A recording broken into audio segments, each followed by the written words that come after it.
பசியால் மனிதன் தளர்ந்து போகும் நேரத்தில் வலையில் சிக்கிய பொன்னையும் கடலிலேயே தூக்கி எறிந்தவன் யார் தெரியுமா? பொன்னுக்கு ஆசையில்லாத ஒரு உண்மையான சிவபக்தியின் கதைதான் இது. அதிபத்தர் நாயனாரின் வாழ்க்கை.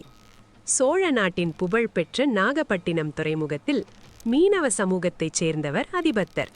அவர் ஒரு சாதாரண மீனவர் அல்ல, ஆதிசிவனுக்காகவே வாழ்ந்த உண்மையான சிவபக்தர். தினமும் நண்பர்களுடன் கடலுக்கு செல்வார். நடுக்கடலில் வலை வீசும்போது முதலில் சிக்கும் மீனை பார்த்தவுடன் இது ஈசனுக்கு என்று சொல்லி அந்த மீனை மீண்டும் கடலிலேயே விட்டுவிடுவார். சில நாட்களில் ஒரு மீன் கூட கிடைக்காது. அப்படி அரிதாக வலையில் சிக்கும் ஒரே ஒரு மீனையையும் இறைவனுக்கே அர்ப்பணித்து பட்டினியாக கிடந்த நாட்களும் உண்டு.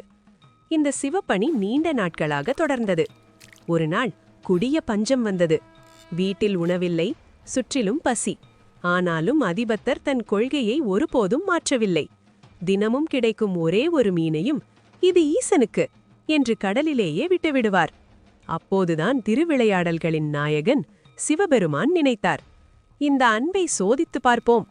ஒரு நாள் அதிபத்தரின் வலையில் நவரத்தினமும் பொன்னும் பதிக்கப்பட்ட ஒரு அதிசய மீன் சிக்கியது.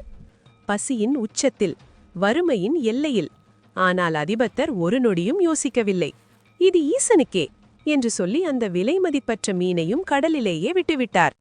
அதே அதிசயம் மீண்டும் மீண்டும் பொன்னாலான மீன் அவர் வலையில் சிக்கியது. ஆனால் ஒவ்வொரு முறையும் அதிபத்தர் செய்தது ஒன்றே, பொன்னுக்கு ஆசையில்லாமல் இறைவனுக்கே அர்ப்பணம்.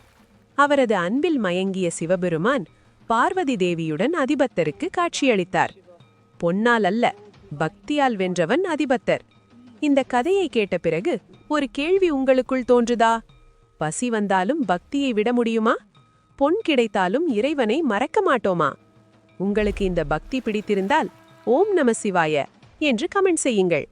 அடுத்ததாக எந்த நாயன்மாரின் கதையை கேட்க விரும்புகிறீர்கள்? கமெண்ட்ல சொல்லுங்க. திரு